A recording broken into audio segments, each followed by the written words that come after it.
ابراہیم بھولو Karachi underworld کا وہ قصاب جس کا نیٹ ورک افریقہ اور مشرق وسطی تک پھیلا ہوا تھا۔ بندوق کی نال میرے چہرے سے بالشت بھر دور تھی، دوسری جانب حسیلی بے رحم اور شفاف آنکھیں تھیں۔ میرا دل جیسے سینے سے نکل کر حلق میں دھک دھک کر رہا تھا اور دماغ صرف یہ سوچ رہا تھا کہ یہ گولی تو نہیں چلا دے گا۔ یہ حاجی ابراہیم بھولو سے میری پہلی اور آخری ملاقات تھی۔ کیا آپ بھی بھولو سے ملنا چاہتے ہیں، لیکن کراچی کے پسماندہ علاقے میں پیدا ہونے والے بھولو سے، یا دبئی سے جنوبی افریقہ تک کروڑوں ڈالر کا غیر قانونی دھندا چلانے والے حاجی ابراہیم بھولو سے؟ کراچی کے پٹنی محلے کی کچی پکی گلیوں کا بھولو، بینکاک کے عالیشان اپارٹمنٹ، دبئی کے مہنگے ترین ہوٹلز اور مضحک کے دارالحکومت ماپوتو کے پرتعیش جوا خانوں تک پہنچ کر حاجی ابراہیم بھولو کیسے بنا، انڈرورلڈ کی کہانی سے صدارتی انتخابات کی فنڈنگ کیسے کرنے لگا۔ یہ سنسنی خیز کہانی بہت حیران کن ہے۔ اس کہانی میں آپ انڈرورلڈ کے ڈان داؤد ابراہیم سے بھی ملیں گے اور پاکستان سے دبئی تک پھیلے جوئے، سٹے، بھتے، منشیات، ہنڈی، حوالہ اور قتل و غارت گری کا دھندا چلانے والے کراچی انڈرورلڈ کے کئی اور کرداروں سے بھی ملاقات ہوگی۔ مگر پہلے بھولو سے ملیے، بلدیہ ٹاؤن چلتے ہیں۔ کراچی کے پسماندہ ترین حصوں میں شمار ہونے والے اس علاقے میں اردو بولنے والوں کے ساتھ ساتھ بلوچ، پشتون، سندھی، کھچی، میمن، پنجابی، کشمیری، سرائکی، ہند کو ہزارہ غرض کے کراچی میں بسنے والی تقریباً ہر قوم سے تعلق رکھنے والے یہاں آباد ہیں۔ 1990 کی دہائی تک انتظامی لحاظ سے کراچی کے مغربی ضلع کی یہ گنجان آباد بستی ہمیشہ ہی کم آمدنی والے محنت کش طبقے کا علاقہ رہی اور اب ضلع کیماڑی کا حصہ ہے، اور یہیں کہیں وہ چھوٹا سا پٹنی محلہ تھا جہاں ایک غربت زدہ گلی میں بھولو نے اپنا بچپن گزارا۔ میری کئی برس کی تحقیق کے مطابق پیشے کے اعتبار سے قصابوں کے خاندان میں پیدا ہونے والا بھولو کبھی تعلیم حاصل نہیں کر سکا، مگر حیرت انگیز طور پر یہی انگوٹھا چھاپ بھولو کراچی کی طلبہ سیاست کے افق پر ابھرا، اور وہ بھی طالب علم رہنما کے طور پر۔ یہ مجھے پاکستان پیپلز پارٹی کی طلبہ تنظیم peoples student federation PSF Karachi کے سابق نائب صدر اور میرے اور بھولو کے بہت پرانے دوست شاہ نواز شانی نے بتایا۔ شاہ نواز شانی نے بتایا کہ بالکل انگوٹھا چھاپ تھا یہ بھولو، مگر بہت ہی چالاک۔ کالج تو کیا، اس نے کبھی سکول تک بھی نہیں پڑھا تھا، مگر بہت تیز تھا، بہت ہوشیار، بہت ذہین۔ شاہ نواز شانی کے مطابق بھولو الطاف حسین کی MQM کے عسکری بازو سے تعلق رکھنے والے رہنما فاروق پٹنی کے کزن بھی تھے۔ شاہ نواز شانی نے یہ بھی کہا کہ آپ کو یاد ہوگا کہ بقر عید کے سیزن میں قصاب برادری کے لڑکے بھی جانور ذبح کر کے پیسے کما لیتے تھے۔ بھولو بھی ایسے کام کر لیتا تھا، مگر پھر اللہ معاف کرے وہ تو سچ مچ کا قصائی یعنی قاتل بن گیا۔ بھولو کے کئی دوستوں، سرکاری حکام، پولیس افسران اور فوجی وغیرہ، فوجی خفیہ اداروں کے موجودہ اور سابق عہدیداروں نے یہ کہانی آپ تک پہنچانے میں میری مدد کی۔ جنید مسعود بھی انہی میں سے ایک ہیں۔ 1987 میں گورنمنٹ گرلز فار بوائز ناظم آباد میں PSF کے صدر رہنے والے جنید مسعود اب بیرون ملک مقیم ہیں۔ انہوں نے مجھے بتایا کہ بھولو پر ابتدا میں PSF کے کسی رہنما نے کوئی توجہ ہی نہیں دی۔ اس زمانے کے قید میں سے کسی نے بھی بھولو کو شاہ نواز شانی سے یہ کہہ کر متعارف کروایا تھا کہ یہ لڑکا سیاسی رجحان بھی رکھتا ہے اور ہاتھ پاؤں کا بھی مضبوط ہے۔ گٹھے ہوئے جسم کا درمیانہ سا قد رکھنے والے بھولو کی طاقت کے کئی قصے بھی مشہور تھے کہ یہ بیک کک مار کر دیوار گرا دیتا ہے یا گئے جیسے جانور کو ہاتھ سے پکڑ کر گرا سکتا ہے۔ جسمانی طور پر وہ بہت مضبوط اور طاقتور تھا۔ شاہ نواز شانی نے بتایا کہ بھولو شروع سے ہی انڈین فلموں والے ڈان جیسا بننا چاہتا تھا۔ بھولو کی کہانی تب شروع ہوئی جب 17 اگست 1988 کو ملک کے فوجی صدر جنرل ضیاء الحق ایک حادثے میں ہلاک ہو گئے، اور جنرل ضیاء کے بعد ملک میں ہونے والے پہلے عام انتخابات کے نتیجے میں 2 دسمبر 1988 کو بے نظیر بھٹو کی قیادت میں پیپلز پارٹی کی پہلی حکومت قائم ہوئی، مگر اس وقت تک بھی جنرل ضیاء الحق کے مارشل لا کے اثرات معاشرے میں پوری طرح موجود تھے۔ اسلحہ بے انتہا عام ہو چکا تھا، مسلح جتھوں اور تنظیموں کی سرکاری سرپرستی کی وجہ سے طلبہ سیاست میں بھی تشدد کے رجحانات فروغ پا چکے تھے۔ ذرا سی بات اور معمولی سے اختلاف پر بھی اسلحہ نکل آتا، گولیاں چلنے لگتی اور نوبت قتل و غارت تک پہنچ جاتی۔ اسلحے کے بل پر چلنے والی طلبہ سیاست میں آئے دن مسلح تصادم ہوتے جن میں طلبہ تنظیموں کے کارکنان یا رہنماؤں کی جان بھی چلی جاتی تھی۔ یہی وہ زمانہ بھی تھا جب الطاف حسین کی MQM بھی مقبولیت کے عروج پر تھی اور شہر میں قومی اور صوبائی اسمبلی کی تقریباً تمام نشستوں پر کامیاب ہو کر کراچی کی واحد نمائندہ ہونے کی دعوے دار بھی تھی۔ تب کراچی کی سیاست و دہشت اور طاقت کے زور پر ایک نئی کروٹ لے رہی تھی۔ اردو آرٹس کالج پہنچ کر شاہ نواز شانی کے ساتھ بھولو بھی PSF کے عسکری بازو سے جڑ گئے۔ اس زمانے کے طالب علم رہنما اور شہر کی سرگرمیوں سے باخبر تمام ہی حلقے جانتے تھے کہ کئی بار جیل جانے والے شاہ نواز شانی خود بھی PSF کے عسکری بازو میں خاص مقام رکھتے تھے۔ اردو آرٹس کالج میں طویل عرصے تک شعبہ صحافت کے سربراہ رہنے والے پروفیسر ڈاکٹر توصیف احمد کہتے ہیں کہ 1990 کی اس دہائی میں سب طاقتور سیاسی تنظیمیں من مانی کرتی تھیں، MQM اور PSF کے حلقے بھی یہی کرتے تھے۔ تب شاہ نواز شانی کی قیادت میں بہت سے ایسے عناصر طلبہ کے طور پر اردو آرٹس کالج میں وقت گزارا کرتے تھے جو کرمنل بیک گراؤنڈ رکھتے تھے۔ بھولو بھی انہی میں سے ایک تھے۔ بھولو کی نوجوانی کا یہ زمانہ ذہانت کا نہیں بلکہ طاقت کا زمانہ تھا۔ گولی بندوق اور طاقت کے سامنے بینر، پوسٹر، پمفلٹ، منشور اور نظریات کی سیاست کی سانس اکھڑ رہی تھی۔ ماحول گرمانے کا کام شعلہ پیاں طالب علم رہنماؤں کی تقریر نہیں بلکہ اسلحے کی گھن گرج کرنے لگی تھی۔ تقریباً ہر سیاسی جماعت میں ایسے عناصر قیادت سنبھال رہے تھے جو جارحیت پسند گرم مزاج سمجھے جاتے تھے۔ آہستہ آہستہ اور بڑے غیر محسوس طریقے سے مسلح جتھے یا عسکری بازو تقریباً ہر سیاسی جماعت میں غلبہ حاصل کر رہے تھے۔ طاقت کی سیاست کے یہ اثرات حکمراں پیپلز پارٹی اور MQM کی صفوں میں بھی نمودار ہوئے، مگر اس سے کہیں زیادہ شدت سے دونوں سیاسی قوتوں کی طلبہ تنظیموں پر پڑے۔ شہر بھر کے تعلیمی اداروں میں MQM کی طلبہ تنظیم، آل پاکستان مہاجر اسٹوڈنٹ آرگنائزیشن اور PSF کے حامیوں میں اے دن معمولی کشیدگی سے شروع ہونے والا تنازع چند لمحوں میں مسلح تصادم کی شکل اختیار کر لیتا تھا۔ یہ ذہانت کا نہیں بلکہ طاقت کا زمانہ تھا۔ طاقت اور ذہانت جتنی زیادہ ہوتی جاتی ہے اتنی ہی کم لگنے لگتی ہے، اور بھولو تو جنید مسعود کے مطابق طاقتور اور شاہ نواز شانی کے مطابق ذہین، چلاک اور ہوشیار تھے۔ طاقتور بھولو کی ذہانت نے ڈان بننے کے لیے سیاست کا راستہ منتخب کیا۔ جنید مسعود نے مجھے بتایا کہ اس زمانے میں ہر وقت کشیدگی اور غیر اعلانیہ جنگ کی سی کیفیت رہتی تھی۔ طاقت کی سیاست کی وجہ سے پیپلز پارٹی سمیت شہر کی تقریباً ہر سیاسی تنظیم کی بقا خطرے میں تھی۔ ایسے میں بھولو جیسے کارکنوں پر ہی توجہ دی جا سکتی تھی۔ نتیجہ یہ ہوا کہ کبھی کبھار چائے وغیرہ لانے والا بھولو اکثر شاہ نواز شانی کے قریب دکھائی دینے لگا۔ رفتہ رفتہ شاہ نواز شانی کے ذریعے بھولو شہر میں PSF کی اعلیٰ قیادت یعنی کراچی کے صدر نجیب احمد وغیرہ کے اس قدر قریب ہو گیا کہ انہیں خاصی اہمیت دی جانے لگی۔ شاہ نواز شانی بتاتے ہیں کہ دراصل نجیب احمد نے مجھ سے کہا کہ مجھے سیکیورٹی کے لیے کچھ ساتھی دو، تو میں نے ایوب عتیق، رؤف ناگوری اور بھولو کو کہا کہ تم سب نجیب کے ساتھ رہا کرو۔ ایوب، رؤف تو واپس لیاری یا اردو آرٹس کالج کے قریب آ گئے، لیکن ان کے دوست سب ادھر ہی تھے، مگر بھولو نجیب کے بہت قریب ہو گیا۔ PSF کے قائدین خصوصاً نجیب احمد سے اتنی قربت کی وجہ سے بھولو بھی طالب علم رہنما کہلائے جانے لگے، اور تب ہی میری اور بھولو کی پہلی اور آخری ملاقات ہوئی۔ دن اور تاریخ تو مجھے یاد نہیں، مگر شاید یہ دسمبر 1989 کی بات ہے، کیونکہ زور کی سردی تھی۔ تب میں NSF کراچی کا سیکرٹری جنرل اور شہر کے وسطی علاقے نارتھ ناظم آباد کے H بلاک میں واقع پریمیئر کالج کا طالب علم تھا۔ اس روز NSF اور PSF دونوں ہی جانب سے جارحانہ رجحان رکھنے والے اراکین میں غالباً جاگیرداری نظام کے خلاف NSF کا پوسٹر لگائے جانے پر کشیدگی شروع ہوئی اور پوسٹرز پھاڑ دیے گئے۔ صورتحال اتنی کشیدہ ہو گئی کہ اسے معمول پر لانے کے لیے خود مجھے مداخلت کرنا پڑی۔ میری دعوت پر مذاکرات کا مقام کالج کا سبزہ زار طے پایا۔ یہ سوچ کر کشیدگی کم کرنا ہے کسی کارکن کو ساتھ لے جانے کی بجائے میں نے اکیلے جانا مناسب سمجھا۔ دوسری جانب سے آئے کلیم آفندی، فرضی نام اس لیے کہ PSF کے یہ دوست اب ایک بڑے مالیاتی ادارے میں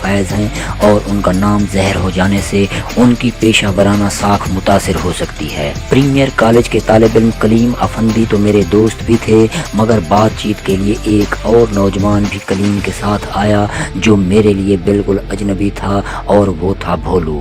کرخت سا چہرہ، اندر کو دھنسی مگر جارحیت سے بھرپور آنکھیں، الجھی ہوئی سی داڑھی، درمیانہ سا قد مگر شلوار قمیض پر وہ جیکٹ جسے اس وقت کلاشن کوف کہا جاتا تھا، اور اس پر سندھ کی روایتی چادر اجرک اوڑھے ہوئے بھولو۔ اس وقت تک تو میں نے بھولو کا نام بھی کبھی نہیں سنا تھا۔ میں نے دونوں سے مصافحہ کرنا چاہا، کلیم نے تو نیم دلی سے ہاتھ ملا بھی لیا، مگر بھولو نے میرے بڑھے ہوئے ہاتھ کو نظر انداز کر دیا۔ میں نے بڑے دوستانہ انداز میں کلیم کو مخاطب کیا کہ یار کیوں خام خواہ کی کشیدگی ہے ماحول میں، کیا ہم اسے ختم کر سکتے ہیں؟ جواب میں لمحے بھر کے لیے کلیم کی خاموشی سے مجھے اندازہ ہو گیا کہ معاملہ آسانی سے نمٹنے والا نہیں۔ میں نے پوچھا کلیم کیوں مشتعل ہو تم لوگ؟ بس تب ہی بھولو نے اچانک مداخلت کی۔ میں بھولو کا چہرہ کبھی نہیں بھول سکا، مجھے تو اس چہرے پر شدید غیظ و غضب اور غصے کے تاثرات بھی آج تک یاد ہیں۔ بھولو نے اپنے بھنچے ہوئے ہونٹ پھیلائے، آنکھیں سکیڑ لیں اور چلا کر مجھے حکم دیا کہ بیج اتار۔ اپنی قمیض پر لگا NSF کا بیج اتارنے کے بھولو کے مطالبے پر میری نگاہ بھولو کے سینے کی جانب اٹھی جہاں PSF کا بیج لگا ہوا تھا۔ بھولو کا جارحانہ لہجہ نظر انداز کرتے ہوئے میں بھولو سے مخاطب ہوا کہ بیج تو آپ نے بھی لگایا ہوا ہے، ہم بیج لگا کر بھی تو بات کر سکتے ہیں۔ جوابی رد عمل بہت ہی غیر متوقع تھا۔ بھولو نے اچانک اپنی اجرک اتار پھینکی۔ اجرک اترتے ہی اس کے سینے پر بندھی ہوئی کلاشن کوف AK-47 برآمد ہوئی۔ صورت رفتار اور کمال مہارت سے رائفل لوڈ کرتے ہوئے بھولو نے اسے میری جانب کر دیا۔ میں شدید اضطراب اور بے چینی کے عالم میں صرف ایک بات سوچ رہا تھا، جان بچاؤں یا پارٹی کی سیاست، ساکھ اور وقار۔ اگر میں بھولو کے حکم پر بیج اتار دیتا تو یہ NSF کو کمزور دکھا سکتا تھا، دور سے دیکھتے ساتھیوں کا حوصلہ پست کر سکتا تھا، کالج میں NSF کی مقبولیت اور سیاسی طاقت پر سوال کا نشان لگا سکتا تھا۔ یہی سب سوچتے ہوئے میری نظریں نہ چاہتے ہوئے بھی بھولو کی انگلیوں پر تھیں، کہیں یہ گولی تو نہیں چلا دے گا۔ سوچنے کے لیے میں نے چند لمحوں کا جو وقت لیا اسی سے بھولو اور بھی پھر گیا۔ بیج اتار، دوسری بار حکم دیتے ہوئے بھولو نے مجھے گالی دی۔ آخری چیز جو میں اپنے ہوش میں دیکھ سکا وہ بندوق پر مچلتے ہوئے بھولو کے ہاتھ تھے۔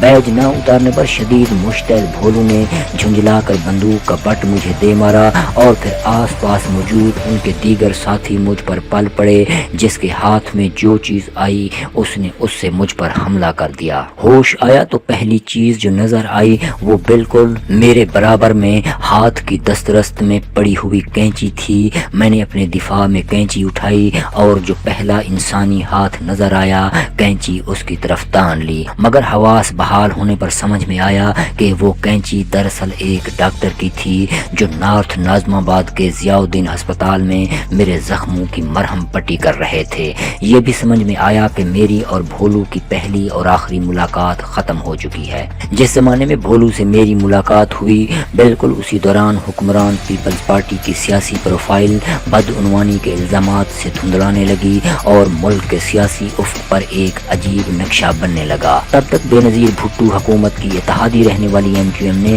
اچانک پیپلز پارٹی پر کرپشن اور وعدہ خلافیوں کے الزامات عائد کرنا شروع کیے، اور مسلسل تنقید کے بعد بالآخر MQM نے پیپلز پارٹی کی اس مخلوط حکومت سے علیحدگی اختیار کر لی۔ اب پیپلز پارٹی اور MQM کے درمیان سیاسی طاقت کی نئی رساکشی شروع ہوئی اور میدان جنگ بنے شہر کے کوچہ و بازار اور تعلیمی ادارے۔ دونوں جماعتیں ایک دوسرے پر بدعنوانی، قتل و غارت اور دہشت گردی کے الزامات عائد کیا کرتی اور تعلیمی اداروں میں عیداً مسلح تصادم ہوا کرتے۔ ایسے میں ہی 8 جون 1989 کو کراچی یونیورسٹی میں عزیز اللہ اجن سمیت PSF کے 3 عہدیدار ایک مسلح کارروائی میں ہلاک ہو گئے۔ PSF نے MQM کو ان ہلاکتوں کا ذمہ دار قرار دیا۔ کشیدگی اس قدر بڑھی کہ PSF کراچی کے صدر نجیب احمد نے ایک پریس کانفرنس میں اپنی تنظیم بند کرنے اور سیاسی سرگرمیاں معطل کرنے کا اعلان کر دیا۔ چند ہی ماہ میں دونوں تنظیموں کے کئی کارکن طاقت کی سیاست کا نشانہ بنے۔ صورتحال اتنی بگڑی کہ 6 اپریل 1990 کو خود نجیب احمد نارتھ ناظم آباد میں اپنی رہائش گاہ کے قریب گھات لگا کر کیے جانے والے ایک قاتلانہ حملے میں شدید زخمی ہوئے اور 5 ہی دن بعد یعنی 11 اپریل 1990 کو زندگی کی بازی ہار گئے۔ یہ معمولی قتل نہیں تھا۔ حکمران جماعت پیپلز پارٹی کی طلبہ تنظیم کی تاریخ کے سب سے نامور رہنما اور کراچی کے صدر نجیب احمد کا شہر کے بیچوں بیچ قتل ہوا تھا۔ P S F, peoples party اور حکومت سب نے نجیب احمد کے قتل کا ذمہ دار بھی ایم کیو ایم کو قرار دیا، مگر ایم کیو ایم اور الطاف حسین دونوں ہی نجیب احمد سمیت تمام ہلاکتوں کے الزامات سے ہمیشہ انکار کرتے رہے۔ ایم کیو ایم نے اسی بیچ ہونے والی اپنے کارکنوں کی ہلاکت کا ذمہ دار پی ایس ایف یا پیپلز پارٹی کو قرار دیا۔ الطاف حسین کا موقف ہمیشہ یہی رہا کہ سرکاری خفیہ ادارے ایسی دہشت گردی میں ملوث ہیں جن کا مقصد ایم کیو ایم کو بدنام کر کے اس کی مقبولیت کے خلاف سرکاری کارروائی کی راہ ہموار کرنا تھا۔ اسی دوران پاکستان کے سیاسی تشدد کا ایک نیا رخ سامنے آیا۔ سرکاری حکام کی جانب سے یہ انکشاف کیا جانے لگا کہ ملک میں موجود بیشتر سیاسی، مذہبی، فرقہ وارانہ، قوم پرست یا علیحدگی پسند جماعتوں اور جہادی تنظیموں سے منسلک عناصر اندرون و بیرون ملک پاکستانی یا غیر ملکی خفیہ اداروں کے تربیتی مراکز میں دہشت گردی کی تربیت حاصل کرتے رہے ہیں۔ تواتر سے عوامی سطح پر عائد کیے جانے والے پولیس اور قانون نافذ کرنے والے دیگر فوجی خفیہ اداروں کے یہ الزامات سنسنی خیز شہ سرخیوں کے ساتھ پاکستانی ذرائع ابلاغ کی زینت بنتے رہے۔ حکام کا کہنا تھا کہ ایسے عناصر کو دہشت گردی کے لیے افغانستان، انڈیا اور کشمیر میں قائم تربیتی مراکز میں مسلح کارروائیوں کی تربیت دی جاتی ہے۔ بھولو کی کہانی میں میری مدد کرنے والے بعض سرکاری حکام اور دیگر افراد بھی تصدیق کرتے ہیں کہ بھولو بھی کسی تربیتی مرکز میں اسلحے اور مسلح کارروائیوں کی تربیت کے لیے آتے جاتے رہے۔ بالآخر 6 اگست 1990 کو اس وقت کے صدر غلام اسحاق خان نے بدعنوانی کے الزامات کے تحت بے نظیر بھٹو کی حکومت برطرف کر دی اور ذوالفقار علی بھٹو کے ساتھ ہی مگر بے نظیر بھٹو کے مخالف غلام مصطفیٰ جتوئی کو نگران وزیر اعظم مقرر کر دیا گیا۔ سندھ میں بھی پیپلز پارٹی کے وزیر اعلیٰ آفتاب شعبان میرانی کی حکومت تحلیل کر دی گئی اور پیپلز پارٹی کے دیرینہ مخالف سمجھے جانے والے جام صادق علی کو وزیر اعلیٰ بنا دیا گیا۔ حکمرانی کی چھتری سر سے ہٹتے ہی Peoples Party, P S F اور بھولو جیسے عناصر پر عرصہ حیات تنگ ہونے لگا۔ بیرون ملک مقیم پی ایس ایف کے ایک رہنما اور بھولو کے دوست نے نام نہ ظاہر کرنے کی شرط پر مجھ سے گفتگو میں دعویٰ کیا کہ وزیر اعلیٰ جام صادق نے ہم سب نجیب احمد کے دوست پی ایس ایف کارکنان کو بلایا اور غلام مصطفیٰ جتوئی کی نیشنل پیپلز پارٹی میں شمولیت کی شرط پر جان بخشی کی پیشکش کی، مگر ہم میں سے کسی نے بھی اس پیشکش کو قبول نہیں کیا۔ لیکن جنید مسعود نے بھی اپنے ساتھیوں کے دعوے کی تصدیق کی اور بتایا کہ جام صادق نے کہا کہ 2 ہی راستے ہیں، یا ہمارے ساتھ ہو جاؤ یا۔ پھر اس یا کا آغاز ہوا۔ 22 اگست کو شہر میں ایم کیو ایم کے کئی کیمپس پر فائرنگ کے واقعات ہوئے اور الزام پی ایس ایف کے کارکنان پر لگا۔ پیپلز پارٹی اور پی ایس ایف کے کارکنان کی گرفتاریوں اور پکڑ دھکڑ کا سلسلہ شروع ہوا۔ اس زمانے کے اخبارات اور دیگر ذرائع ابلاغ کے مطابق پی ایس ایف کے بہت سے کارکنان پر مقدمات بنائے گئے۔ پی ایس ایف کے سابق رہنماؤں کے دعووں کے مطابق گرفتاریوں کے لیے پی ایس ایف کے کئی مطلوب رہنماؤں کے سر کی قیمت تک مقرر ہونے لگی۔ پیپلز پارٹی کی حکومت گر جانے اور سرکاری طاقت چھن جانے کے بعد یہ نئی فضا پی ایس ایف کے لیے انتہائی ناسازگار ہو گئی تو پی ایس ایف کے بہت سے کارکنوں نے بیرون ملک چلے جانے میں ہی عافیت جانی۔ انہی حالات میں شدید مشکلات کا شکار پیپلز پارٹی کے اندر ایک نئی صف بندی اور کھینچا تانی شروع ہوئی۔ اب تک تو ذرائع ابلاغ اور مخالفین پیپلز پارٹی کی مبینہ بدعنوانی پر تنقید کرتے تھے، مگر اب خود پارٹی کے اندر سے بھی تنقید اور الزام تراشی کا سلسلہ سامنے آیا۔ حتیٰ کہ خود وزیر اعظم بے نظیر بھٹو کے بھائی میر مرتضیٰ بھٹو نے بھی اپنی بہن کی حکومت پر بدعنوانی کے تناظر میں کئی بار کھلے عام تنقید کی اور پیپلز پارٹی میں بے نظیر بھٹو اور مرتضیٰ بھٹو کے حامیوں میں تقسیم کی درار گہری ہونے لگی۔ بالآخر میر مرتضیٰ بھٹو نے خود کو اپنے والد ذوالفقار علی بھٹو کا اصل وارث و جانشین قرار دیتے ہوئے پیپلز پارٹی شہید بھٹو کی بنیاد رکھی۔ مرتضیٰ بھٹو 18 اکتوبر 1993 کے انتخابات میں پی ایس 31 لاڑکانہ کے اپنے آبائی ضلع سے صوبائی اسمبلی کی نشست پر رکن سندھ اسمبلی منتخب ہوئے اور اپنی خود ساختہ جلاوطنی ختم کر کے پاکستان واپس پہنچے تو یہاں ان کی بہن اس وقت کی وزیر اعظم بے نظیر بھٹو کے حکم پر مرتضیٰ بھٹو کو دہشت گردی کے الزامات کے تحت گرفتار کر لیا گیا اور تبھی پیپلز پارٹی کے عسکری بازو کے بہت سے اراکین مرتضیٰ بھٹو سے جا ملے۔ جنید مسعود کا کہنا ہے کہ پھر بھولو سے ہمارے رابطے